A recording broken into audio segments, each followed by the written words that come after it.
¿Qué pasa, YouTube? 6FUN here. For guys, today a UU Wi-Fi battle had against Avatar Litten Juan using a pretty cool team I got from my boy Harris. Is awesome. Of course, if you guys do enjoy the video, make sure to hammer that like button down below and let me know what you guys think of the recent tier changes. They should have been on your screen right here. Let me know what you guys think of all the new megas that UU got and the notable Pokemon like Mew, Keldeo, and Clefable all left UU as well. So UU right now is really hectic, I think, and there's a lot of cool things. Also, Mamoswine dropped to UU, which is really awesome, so I definitely want to use that. But going into this matchup, it looked like Mega Pidgeot could have definitely put in a lot of work, especially if I'm able to get rid of the Jolteon. Unfortunately, though, I don't really have too much of a safe switch into Specs, Primarina, or Noivern, so those two could be humongous problems. So he's going to be leading off with this Jolteon, as I'm going to be leading off with this Scarfed Infernape. Scarfed Ape actually does have a chance to OHKO Jolteon from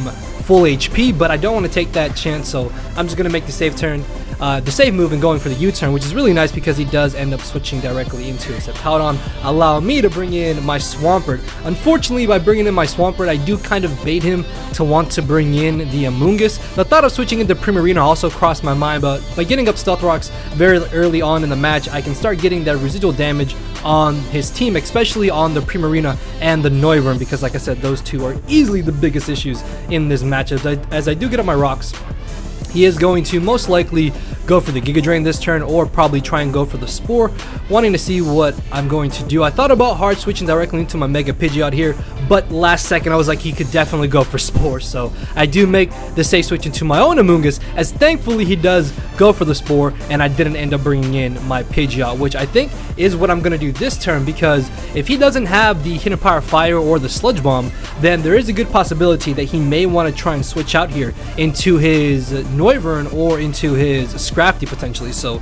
I'm going to pull a switch into my Mega Pidgeot here, as he actually does turn out to have the Sludge Bomb. The reason why I thought that he maybe wouldn't have it is because Clear Smog is also very common on Amoonguss, and like I said, there was a chance that he could have just gone straight for the Hidden Power Fire, which is also very common on Amoonguss, but that's fine because it doesn't do entirely too much damage. While yes, he can knock me out with another one depending on damage rolls, there's no chance he's going to stay in here to take a Hurricane.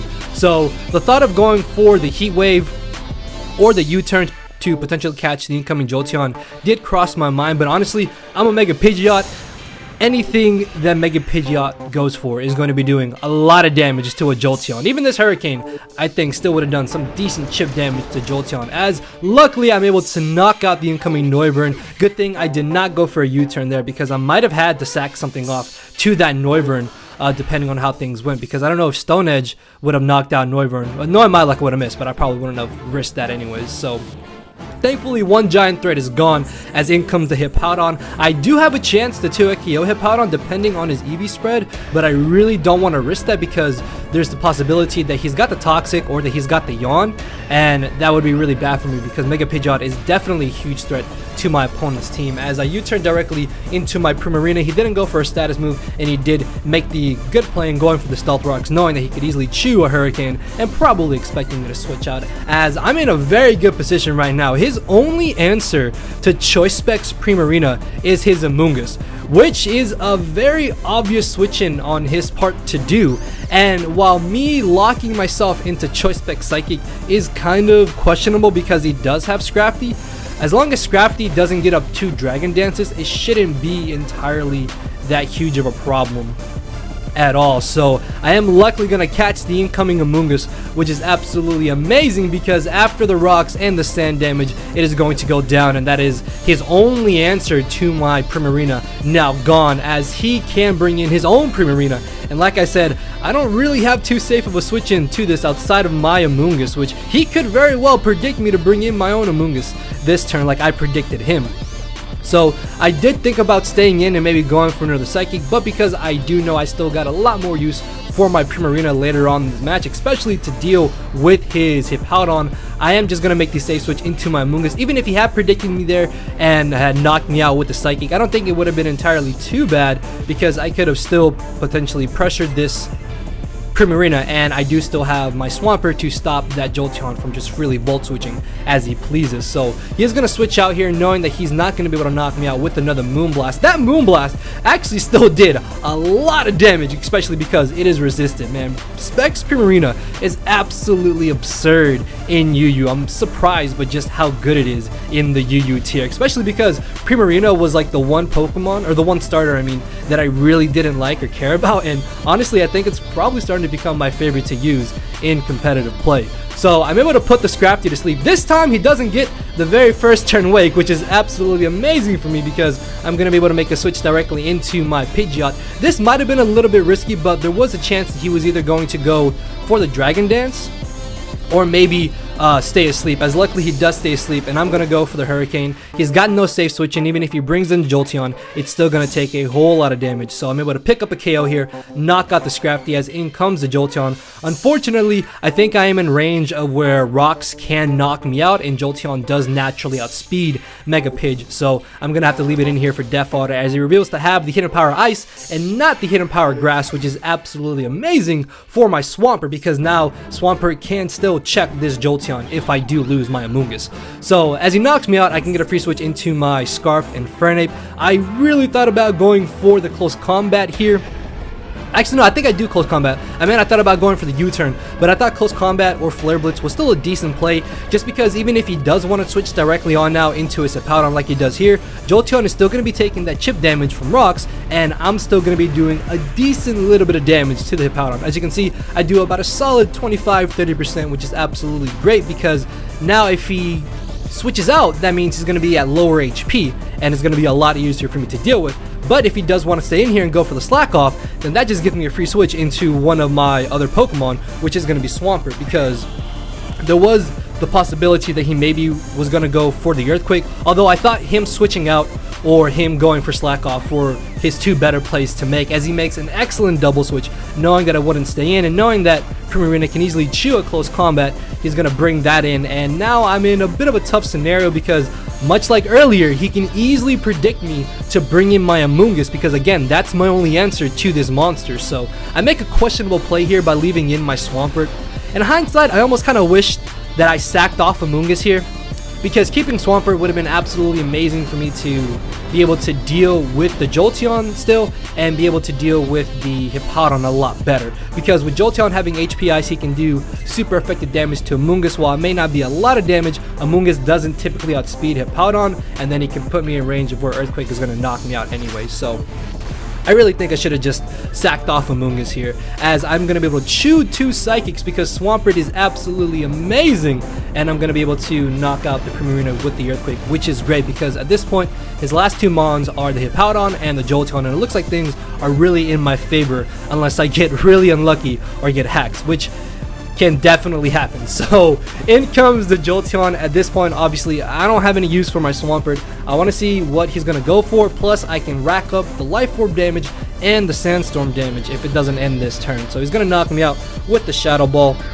because I really didn't have a safe switch into this monster, and this does now allow me to potentially bring in either my Scizor or my Infernape. And because Scizor is not an SD set, it's a default bulky set, I actually opt to bring in my Infernape and misplay here and going for the U-turn. Much like earlier, I should have just close combat on, honestly. I would have knocked out Jolteon and I still would have got chip damage off from Hippowdon. I think I actually might have 2KO'd Hippowdon depending on damage roll. So U-turning here was just a really big misplay on my part, but it's not entirely too bad, because thanks to the fact that this Jolteon is Life Orb, after this Volt Switch, he's actually in range of where Rocks are gonna knock him out, which means at this point, his last Pokemon is this Hippowdon, which means I essentially am about to win the battle. But the only problem with that is that I don't have Surf or Scald on my Primarina. I have Hydro Pump, which means if I miss Hydro Pump against this Hippowdon and he knocks me out with the Earthquake, this Hippowdon could very well stall out the rest of my team, because as you can see, Amoonguss is slower than Hippowdon. I don't 2KO Hippowdon at full HP, and then it turns out that he's got the Yawn, which makes things even worse, and my Scizor is not a bulky SD set, it's just a regular bulky default set. So this Hippowdon could very well bring him back to battle if I misplay around it. So I go for the Giga Drain, getting off a solid bit of damage. Unfortunately, I don't really want my Amoonguss being put to sleep, because if it really comes down to it, I'm going to have to rely on Amoonguss to somehow beat this Hippowdon 1v1. So I'm going to sack off my Infernape here, hoping that he would just go for the slack off, as he does do so here, knowing that he's easily going to live another hit. I'm hoping that he's either going to go for slack off just to be brought back up to full HP, or knock me out with the Earthquake. That way I can get a free switch into my Primarina and then hope and pray that I don't miss Hydro Pump. So he does chew up the close combat, and he actually ends up going for the Yawn, which is a really good play on his part, because now he's going to be able to reliably go for slack off, knowing that I'm either going to switch out or stay in and get put to sleep.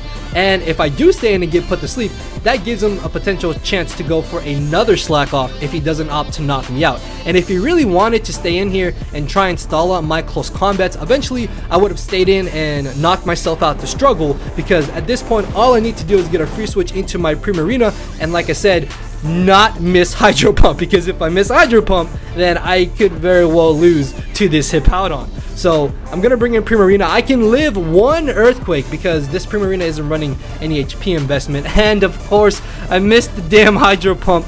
Luckily, he doesn't crit me with this Earthquake, so I have another chance. As long as I hit Hydro Pump here, everything is fine. I just need to not miss this next move. This is why I like Scald and Hydro Pump on Primarina on the spec set, because I could have just gone for Scald here instead of having to rely on Hydro Pump, which thankfully I'm able to hit the second one, and the Jolteon is going to get knocked out by the Stealth Rock, and that is going to be the victory in my favor. So good game to end there. I was really worried that Hippowdon was actually about to bring him back the game, because if he had knocked down my Primarina, I think it would have been down to my Amoonguss and my Scizor, which neither of those two Pokemon can do anything to Hippowdon. So it probably would have came down to me having to PP stall him, which luckily that wasn't the case, and Primarina managed to hit the second Hydro Pump. So again, good game to Lynn. Of course, if you guys did enjoy the video, make sure to hammer on that like button down below. Here's a picture of all the recent tier changes. Let me know what these changes to UU mean to you guys, because I know we got a lot of awesome new Pokemon, got a lot of new Megas, lost some giant threats in Mew, Keldeo, Clefable, and Bisharp. Like I mentioned earlier, I myself am very excited for these changes. I plan to do Wi-Fi battles with all the new Megas, so be on the lookout for that. And I definitely want to try out the new Pokemon that dropped down to UU as well. So with that being said, guys, 2 videos on the end screen. Tomorrow, very important video going up at 1 p.m. Eastern, and then the answer portion to the Q&A will be up later Saturday, or later that day, tomorrow on Saturday. So yeah, guys, thank you all for watching. Later, everybody. Cause my brain and heart are both tied in a knot, and this hinders me from crying a lot. This causing me to show no emotion. But when I said I cared, I wasn't joking. But I guess it's too late for me to become broken. For now, I'm living with no more pain, tears, or hoping. I'm just coasting. Yeah, I said I'm coasting. No more pain, tears, and hoping. For real.